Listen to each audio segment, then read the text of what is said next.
History as it happened, September 30th, 2021. Ignoring Eisenhower. In the councils of government, we must guard against the acquisition of unwarranted influence, whether sought or unsought, by the military-industrial complex. The potential for the disastrous rise of misplaced power exists and will persist. We must never let the weight of this combination endanger our liberties or democratic processes. Ike warned us 60 years ago, but we ignored him. In his farewell address, he forewarned the unpredictability of war and the dangers of runaway military and intelligence budgets. Today, after 2 decades of forever war against terrorism, which followed a half-century of Cold War against communism, Eisenhower's words have proved prophetic. That's next as we report history as it happens, a podcast from the Washington Times. I'm Martin DeCaro. 3.5 million men and women are directly engaged in the defense establishment. We annually spend on military security alone more than the net income of all United States corporations. Well, he was saying that it was a tragedy in the true Greek sense that the United States, a peace-loving country as he believed, had, during the early Cold War, faced requirements, pressures, and defense needs to build up this huge arsenal, much of which he built during his presidency.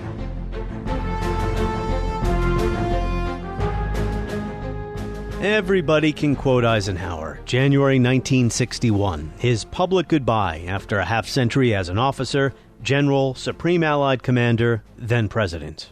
We have been compelled to create a permanent armaments industry of vast proportions. And that source of strength, of global power after victory in the Second World War, presented many dangers too, dangers that were ignored. Today, the United States spends more on defense, or war, than the next 11 countries combined, and the results of U.S. power projection post 9/11 have been utterly disastrous.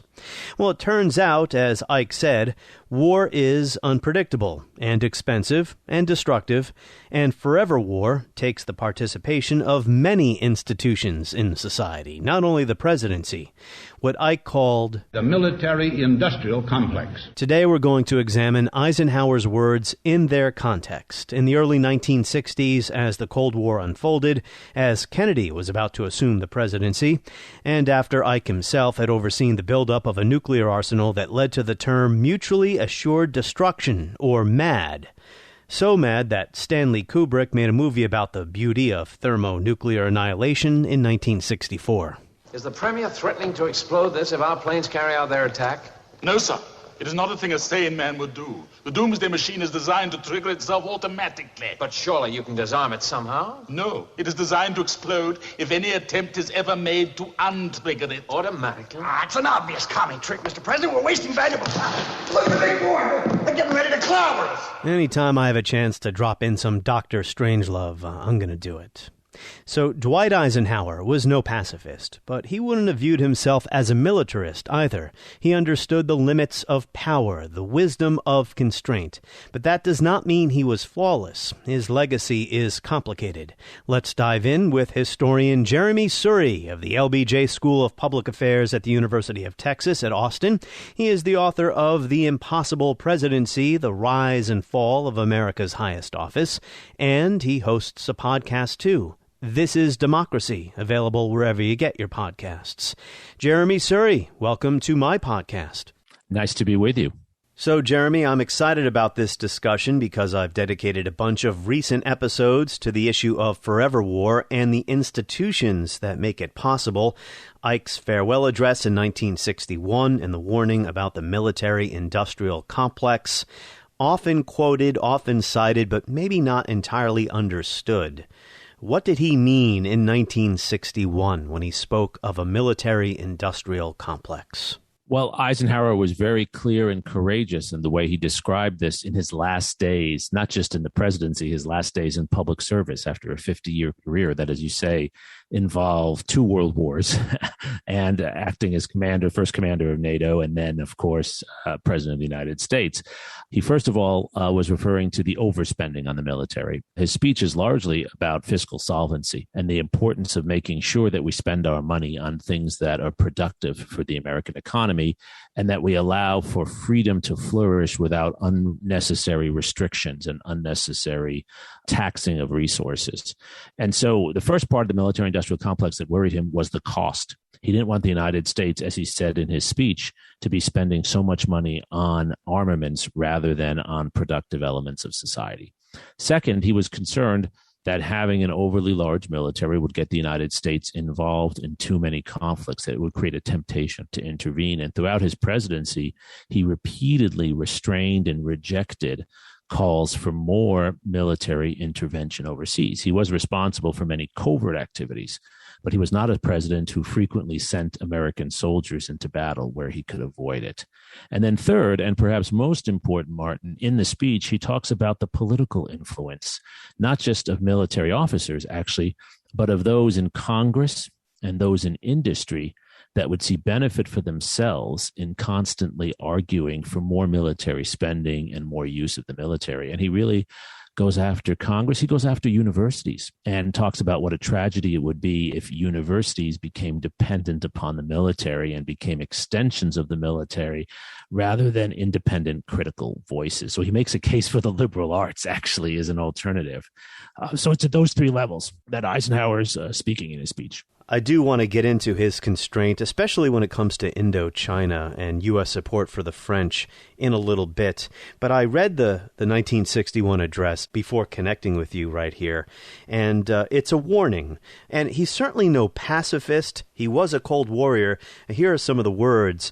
This conjunction of an immense military establishment and a large arms industry is new in the American experience. The total influence, economic, political, even spiritual, is felt in every city, every state house, every office of the federal government.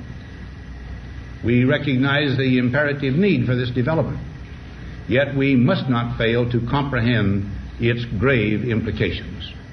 Our toil, resources, and livelihood are all involved. So is the very structure of our society.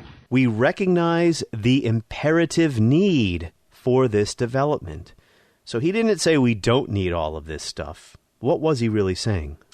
Well, he was saying that it was a tragedy in the true Greek sense that the United States, a peace-loving country as he believed, had during the early Cold War faced requirements, pressures, and defense needs to build up this huge arsenal, much of which he built during his presidency. And he's lamenting that's become the normal politics. He saw that as an emergency. He saw that as a stopgap measure. And just after the section you read, he then talks about disarmament and now the need, he says, to return to plowshares and to reduce our armament. So this was a tragedy for him, and he was trying to work his way out of this tragedy and advise Americans to work their way out of this tragedy. You started to answer my next question in that response about his own responsibility for this. In 1950, the U.S. had 298 atomic bombs. By 1962, it had 27,000 nuclear weapons. Talk a little bit about Eisenhower's role in this massive buildup. Well, Eisenhower was largely responsible for it. It was during his presidency that the United States adopted what we all recognize as a policy of mutually assured destruction, which was dependent upon the United States maintaining an overwhelming military, particularly nuclear superiority. Eisenhower often called this the new look, which meant that the United States was going to have nuclear superiority and use its nuclear weapons to deter any adversary from challenging us in other areas. That was meant to deter the Soviets. It was also meant to deter the Chinese. In 1954 and 1958, Eisenhower threatened to use nuclear weapons if the Chinese attacked Taiwan or other islands between the communist-ruled mainland and Taiwan, the islands of Quemoy and Matsu in particular. So Eisenhower, as president, emphasized nuclear weapons, and he put the resources into developing not just the bombs, but the delivery vehicles, particularly intercontinental ballistic missiles, which become part of the nuclear arsenal for the United States in the second half of the 1950s. He did this because he believed that a strong, impenetrable American nuclear deterrent would prevent war from occurring. And to some extent, he was right. Time and again, I think the record is clear that Nikita Khrushchev backed down in Berlin, backed down in Cuba, after Eisenhower's presidency because of the fear of nuclear war. But what this meant was that the United States had developed an overly large nuclear arsenal, and Eisenhower was concerned that this was a trend that would continue. He believed the time was right to actually put a cap and perhaps to negotiate a reduction. And that's, again, why he talks about disarmament here. He was also frustrated, it must be said, about the inter-service squabbles. One of the reasons we developed what some would call overkill, an excessive nuclear arsenal, was because everything the Army had, the Navy wanted, and everything the Navy had, the Air Force wanted. And these inter-service squabbles, even for someone with Eisenhower's prestige, it was very hard for him to get the services to work together. So they were, in essence, competing against one another. And that's still a problem. It seemed he preferred nuclear deterrence to having large standing armies, so to speak. The historian Odd Arne Wested, in his book The Cold War, wrote that Eisenhower feared the political consequences of making his country into a garrison state. So the nuclear deterrent was an alternative in his view? Yes, it was an alternative, first of all, to the kinds of bloody, costly war that Eisenhower knew better than anyone, right? Having been through World Wars I and II, and in some respects, many other American military interventions, and then the Korean War. He understood this. He understood how costly it was. He also understood how unpredictable. He had read Karl von Clausewitz. He knew that war is terribly unpredictable in its normal sense. So nuclear weapons were to be a deterrent to prevent war from happening. And that's also why Eisenhower, at the same time, put a lot of emphasis on covert activities. He was responsible, really, for the creation of our modern covert capabilities as we know them. And it's under his presidency that the United States sponsors a coup in Guatemala in 1953 and in Iran in 1954. These activities are efforts also to try to change regimes on the cheap without having to use large on-the-ground forces. I want to return to the Guatemala and Iran coups in a little bit, but let's go back in time for a moment because I think some context is really important here. We started off by talking about the end of Eisenhower's public career. He came of age, as you mentioned, at a time when the United States was not a military power at all. He was an officer during World War I. How did that experience shape him and inform his worldview? It's such a good question, and it's a question that all Eisenhower biographers grapple with. Eisenhower experienced the difficulties of maintaining in a democracy an effective fighting force. Americans did not want to spend money on that force in the early 20th century. That's one of the reasons we had an inadequately prepared military force before both world wars. And he was always concerned that we would build this big military and then it would be underfunded, not overfunded. So that was one element of it. He also had a real skepticism about military conventional wisdom. He spent much of his career working for Douglas MacArthur. That's sort of how he learned to deal with difficult personalities. He also, of course, had to negotiate with the Field Marshal Montgomery in Great Britain. And these were two larger-than-life figures who, shall we say, were not always open to new ideas and often made a lot of mistakes and then spent much of their time covering up for their mistakes. So he had a certain skepticism about the political judgment of military officers and was concerned, and this is part of the speech in 1961, that military judgment was crowding out good political sense. But there's one other point, I think. He recognized that the United States, as wealthy a country as we are, that in some ways we were not a country that even with a large military establishment would fight wars the way the Russians did. He had a huge amount of respect, not for communism at all, but for General Zhukov and for Russian soldiers from World War II. And he recognized that those societies were more warfare societies than the United States was. They would make the kinds of sacrifices over the long term that Americans didn't want to make. And so we had to find an alternative. We couldn't build our strength around a standing army in the ways in which, for instance, Russia did. Well, Eisenhower knew as well as anyone that it was the Soviet Union and the losses of millions of its men that defeated the Nazis on the Eastern Front. Exactly. He was willing to allow the Soviet Union to invade Berlin, partly, I believe, and correct me if I'm wrong, partly because he knew the casualties were going to be appalling. That's right. No, that's absolutely right. Part of his thinking, and Franklin Roosevelt's as well, was that it was better for the Soviets to take more casualties than the Americans and that we would trade some territory for more American lives. And I, to this day, as a historian, say that was pretty good judgment on the part of Eisenhower and Roosevelt. So after World War II, the U.S. is a global power, and Eisenhower, for all his concerns about permanent military or military-industrial complex, he wasn't ready to cede that position. The U.S. is number one in the world, or 1A and the Soviet Union is 1B. Let's talk about the formation of NATO and his view of the Cold War. Eisenhower believed that NATO was necessary, is that right? And he was also a Cold Warrior. Absolutely. Absolutely. He differed from George Kennan. George Kennan, who is in many ways the author of Containment Doctrine, the American charge in Moscow during the war, and then the first head of the policy planning staff, Kennan opposed NATO, opposed this Western alliance because he thought it would divide Europe. Eisenhower thought otherwise. Eisenhower believed that the democracies, the Western powers, had to work together because the Soviet Union had such a larger standing force and the advantage of proximity in Europe. And as much as he respected Soviet soldiers, he recognized the aggression of Stalin and Stalin's bloodthirsty and callous approach to politics. He believed that we needed an alliance, and he believed that the United States could not do it alone. Even though we were the occupying power with Britain and France after World War II, Eisenhower believed that the European states had to be contributors, particularly West Germany.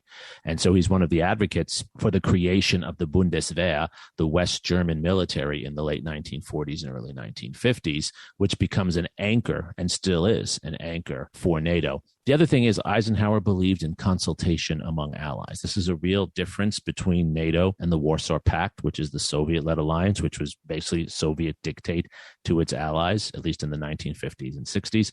For Eisenhower, NATO was stronger because you had consultations among the various entities. The United States would be the main actor, but it would have a strong partnership with Great Britain, with France, as difficult as Charles de Gaulle and his successors were, with the West German leadership.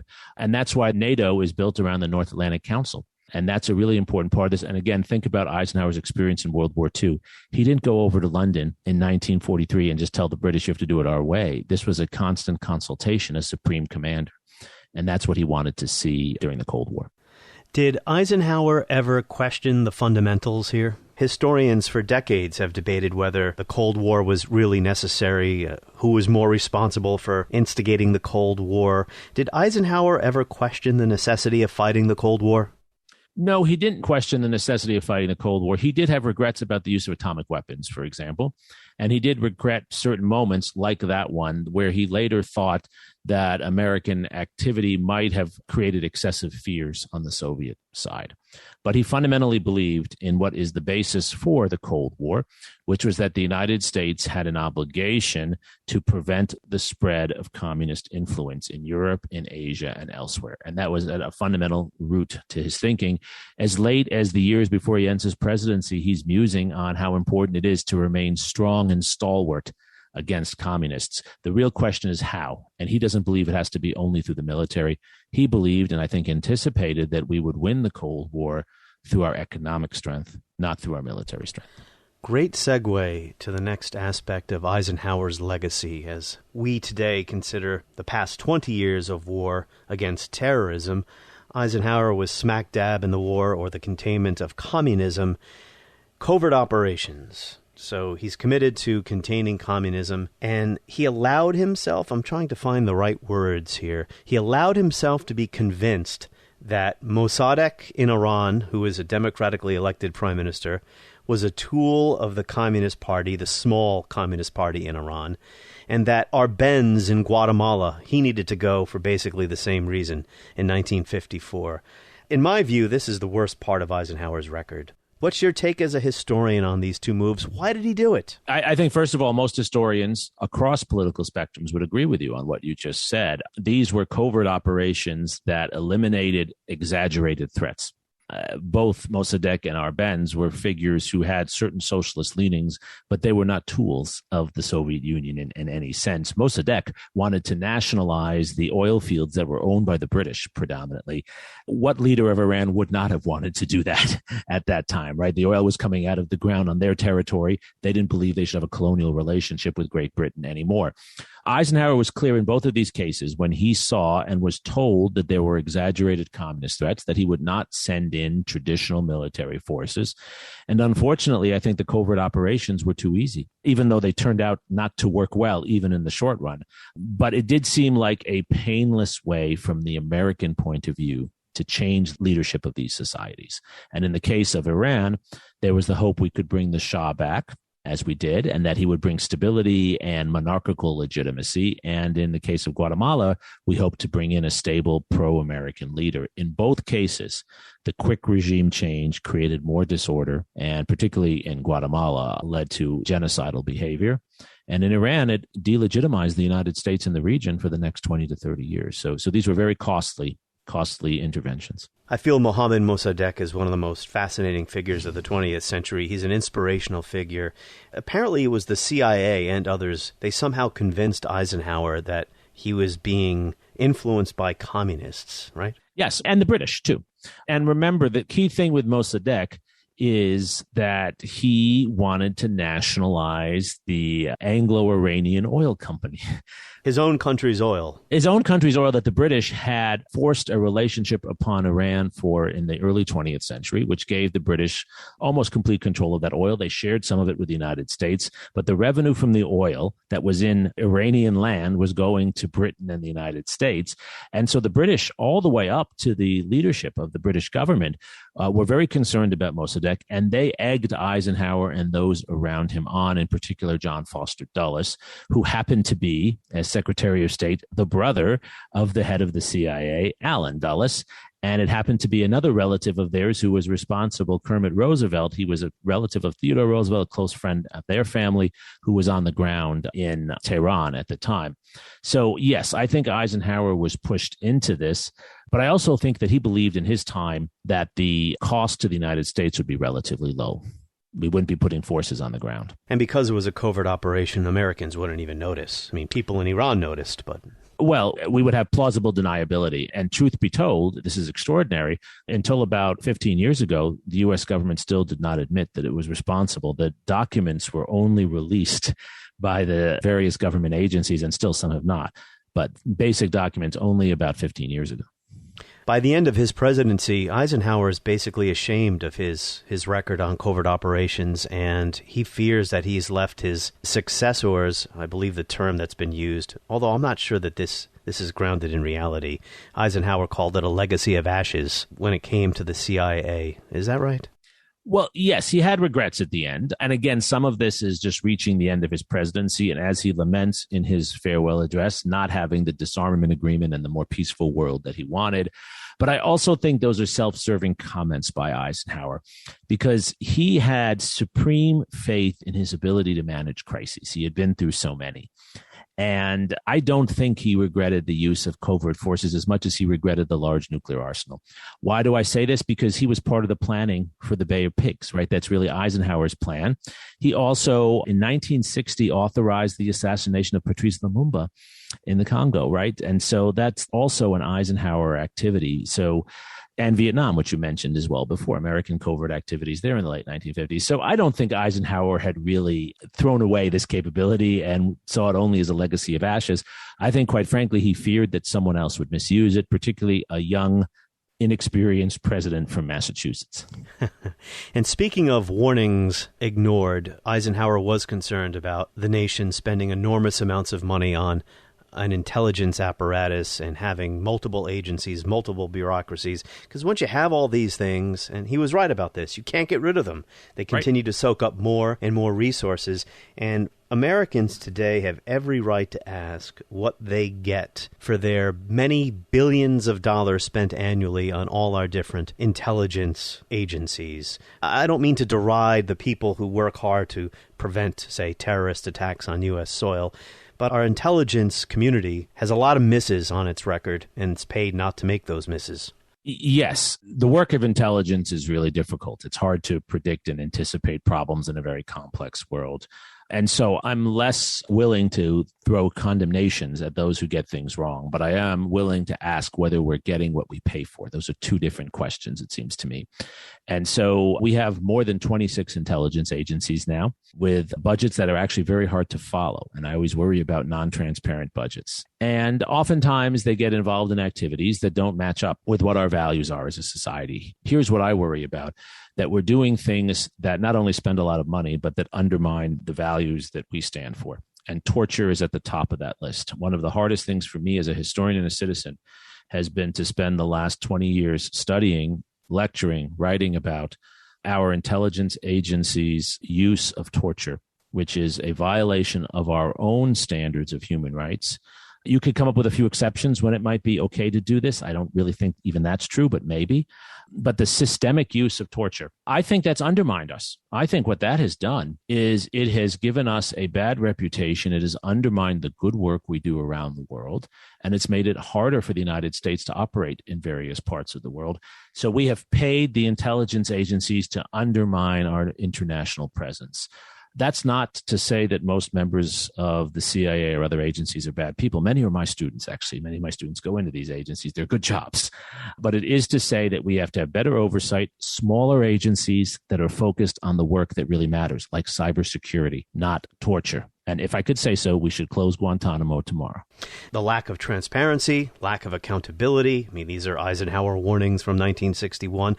Also, the CIA became a paramilitary organization again after 9/11. And that's kind of how it started at the end of World War II and in the early 1950s. It wasn't very good at intelligence, and it was kind of a cowboy operation under Dulles, under Eisenhower. That's correct. I mean, and that's the story of Iran and Guatemala. One of the reforms that came out of the 1970s, thanks to Congress getting more involved, and this is the role of the Church and the Pike committees in the 1970s, was just as you said, to move intelligence away from cowboy, daring-do Texas Rangers activity, more toward the things that we could do better, which would be analysis, understanding foreign societies, understanding foreign leaders.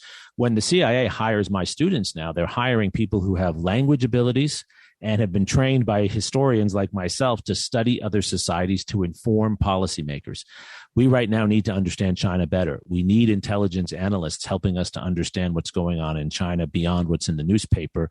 But we don't need intelligence analysts going out there trying to shoot people up, assassinate, and torture people in China. That's only going to make our lives and our policies worse than they are. Eisenhower and constraint. His reputation is one of constraint in foreign policy. The Suez Crisis and the 1956 Hungary situation come to mind. Let's go with Suez first. Eisenhower was furious when he realized that Britain and France, which were exhausted as global powers after the Second World War, Britain and France had colluded with Israel to seize the Suez Canal after it was Nasser, right? Nasser's nationalization? Correct. Gamal Abdel Nasser. So Eisenhower is basically saying, if you think the United States is going to help you out here, tough, right? Correct. He floored the British and the French and the Israelis by saying the United States would not only oppose their action, but that we would put a financial squeeze on them. We would call in all of our loans if they continued. And Eisenhower did this because, number one, he did not want to start another ground war in the Middle East that the United States would have to get involved in, that would pull the Soviets in. The United States was not consulted in any way about any phase of these actions, nor were we informed of them in advance. In the circumstances I have described, there will be no United States involvement in these present hostilities. I therefore have no plan to call the Congress in special session. And secondly, he was very concerned about alienating the Arab world from the United States. He understood that both the Soviet Union and the United States were competing for influence in the region, and he recognized how popular Nasser was at that time and how unpopular and imperialist this kind of action would look. And it's one of his finer moments, I think historians agree, when he stands up against his own allies and actually opens the door for the United States to be more of an honest broker in the region. That is quite the relevant story when we consider recent U.S. history. Having a president who understood the world, the politics in each of these countries and the limits of military power, at least when it came to direct interventions. Yes. Yeah, he understood the limits of American military power, and he understood two other things that many civilian leaders forget. First of all, that there's a long tail to your military activities, that it creates problems down the line and memories that are not forgotten. He knew this because he had spent years in the Philippines with Douglas MacArthur, and he had seen how some of the excessive use of American force in the Philippine-American War had long-term effects upon the ways Filipinos viewed the United States. So that's the first thing. And secondly, he believed that the United States couldn't control the Middle East. It would have to balance different interests, and he was really trying to balance different interests in that region. That's fascinating. In the Philippines, torture was used, I believe. That's correct. When Teddy Roosevelt found out about it, he put an end to that. That's correct. That's where the term water torture comes from. It's from the Philippines, and it's really a terrible story. It's a story actually chronicled by another great historian, Alfred McCoy, how the techniques from the Philippines were brought back by the CIA in some of these black sites during the War on Terror. I'm trying to get Alfred McCoy on this podcast soon. He has a book coming out to talk about these issues. 1956, Hungary. Was there any chance the United States was going to get involved in that situation? No. Eisenhower never once seriously contemplated sending the 101st Airborne into Budapest. That wasn't going to happen. He wasn't going to risk a nuclear war over this. He recognized that Hungary was to some extent within the Soviet sphere. But he did also believe in encouraging dissent and encouraging democratic activism. So he supported the use of American radio and other resources to encourage people to stand up for their rights and to demand freedom. But he hoped that this could produce reform. He did not expect this to be the collapse of Soviet or communist authority in Hungary, and he wasn't prepared in any context to put American military force into that. So let's get to Indochina or Vietnam now. Here is Frederick Logoval. He was on this podcast a few weeks ago talking about the similarities and differences between Vietnam and Afghanistan. This is Frederick Logoval's book, Embers of War. Eisenhower has been praised by some historians for his prudence in keeping the U.S. out of the Indochina quagmire, but this analysis largely conflates his overall restraint in foreign policy, including in the broader Cold War, with his more aggressive approach to crises in the Third World, including in Vietnam. In 1954, he and Dulles were prepared to intervene directly to save the French position in the Indochina War and came close to doing so, wrote Frederick Logoval. How close were we, Jeremi Suri? I think Eisenhower and Dulles, as Fred and others have chronicled, considered various options, but I don't think they came as close as he said they did. If they could have found an inexpensive, risk-free way, as we talked about in Iran and in Guatemala, they would have done that. But I see no evidence, and Fred doesn't present any evidence, that Eisenhower was considering sending a large American ground force like what we saw in the 1960s into Vietnam. And he rejected the most dire French demand, which was at Dien Bien Phu, for the United States to use air power, potentially nuclear weapons. He rejected that out of hand. That never happened, never came close to happening. So he was looking for an inexpensive way to help, but he was not going to make an extensive commitment. Yet he did not want South Vietnam to become a communist state. He wanted to defend South Vietnam from communism. So there again, he didn't question the fundamentals. That's correct. He didn't want any place that was not communist to become communist, and he was worried about that. And we should remember how searing and frightening the communist revolution of 1949 was in China. And there was the fear that all of Asia, particularly Japan, which was a key to American economic interest in the region, that the whole region was going to go communist. So he did share those Cold War concerns. He also, however, was very astute about the limitations of French military power and astute about the limitations of the South Vietnamese, Emperor Bo Dai and Ngo Dinh Diem, who became the virtual dictator of South Vietnam. So he was in a real dilemma here. And again, like in Iran, he was looking for some way to stop the spread of communism without the United States becoming the military occupying force. Something I didn't know until reading Frederick's book, the United States spent more money helping the French keep Vietnam French, because they were a colonial power or trying to remain one after the war. The United States spent more money on the French war effort than it did on the Marshall Plan. Yes, that's true. Again, the Marshall Plan money is quite a lot of money after an extensive world war and a Great Depression. So for those who lived through the late 1940s and had lived through the 30s, that felt like a lot more money. The American economy was much bigger and had much larger financial reserves in the mid-1950s than it did in the late 1940s. And so it's not to diminish the amount of money that was spent in Vietnam, but context matters here. I'm always amazed that a generation that went through the Great Depression and then fought against Germany was willing to put money back into Germany, its own money back into Germany. I guess the implication of my question was the United States spent a lot of money helping the French fight a war that it was an immoral war. Well, and I think this is a fair criticism of Eisenhower, which is that it wasn't only the money that was spent on military affairs, a lot of the money that was spent on various other foreign aid programs that were designed to be anti-communist, that was part of the military-industrial complex itself. He left that out of the speech. That probably should have been in there as well. And also, the White House under Eisenhower authorized American advisors to start accompanying South Vietnamese army battalions on operational missions to offer combat guidance. That was a first, and that, of course, started to lead to the snowball. Man. Yes. And this was actually quite common, and I think there was a mixed verdict on this from historians. Eisenhower believed that the American military could offer advice to other militaries, that other militaries should do the work rather than us, but we should offer them advice. However, when you're offering advice and cooperation, oftentimes then your fingerprints are on what happens, and it's very hard to get out. And that's part of the story, though it is interesting that one of the chief people who Eisenhower sent over to South Vietnam, J. Lawton Collins, who had been a close colleague of Eisenhower's from World War II, was continually warning Eisenhower that the advisors should not do anything more than advise. He was very pessimistic, Collins was, and Eisenhower took that seriously. What is the military-industrial complex today? The military-industrial complex today is, first of all, a set of attitudes that lead us to presume that under all circumstances, we should give more money to the military. Under all circumstances, we should praise the military. Under all circumstances, we should say our military is second to none and can do anything we ask it to do. It's those attitudes that grow out of a set of interests.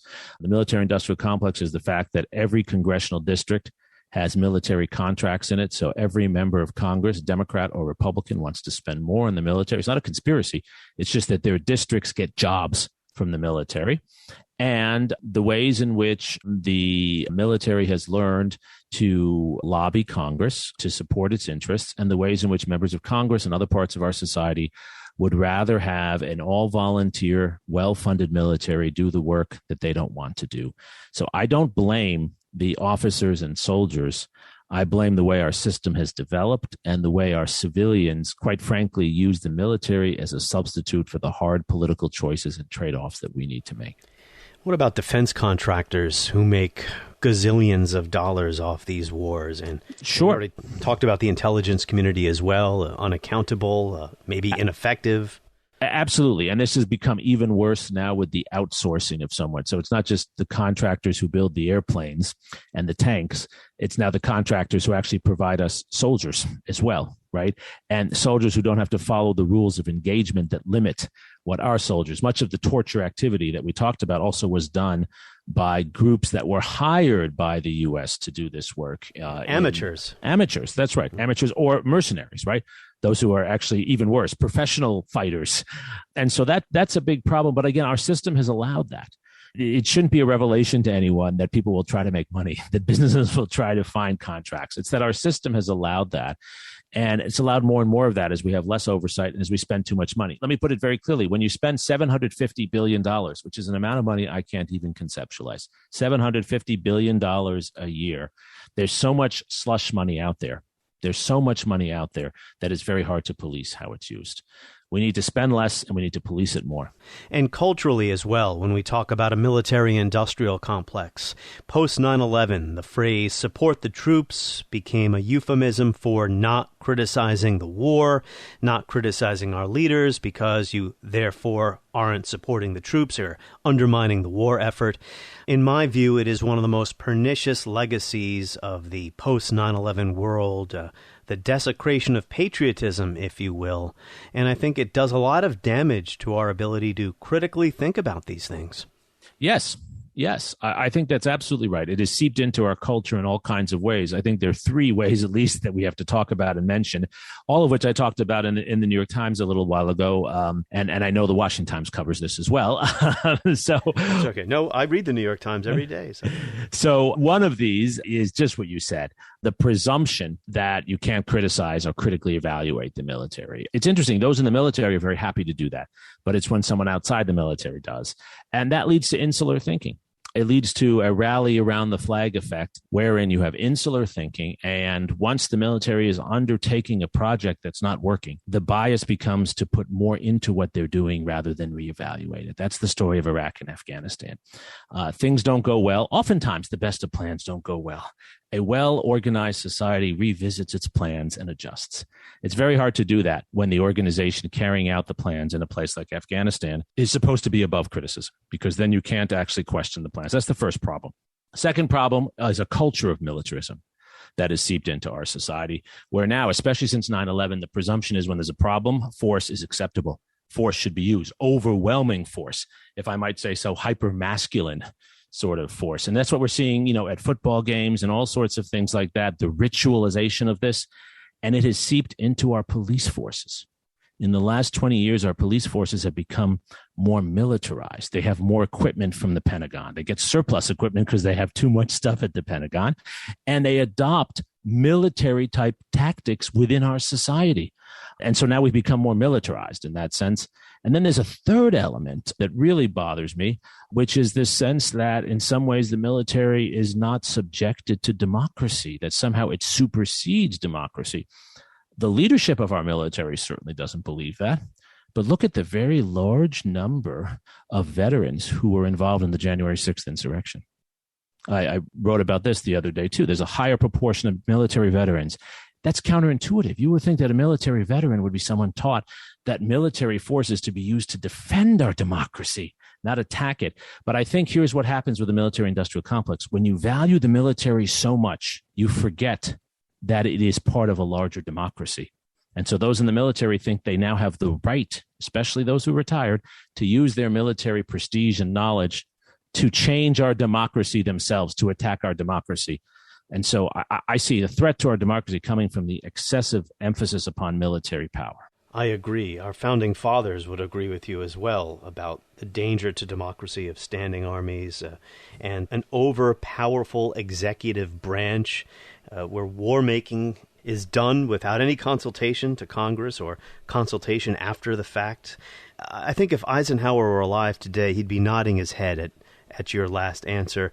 Based on your answers here, I sense that your position is Eisenhower, when it comes to foreign policy, on balance, got more things right than he got wrong. I think for his time, for what he knew at his time, he made good decisions for the most part. I think some of the things he did turned out poorly. Some turned out well, and they might have turned out well by accident. Also, outcomes do not always tell us about intentions.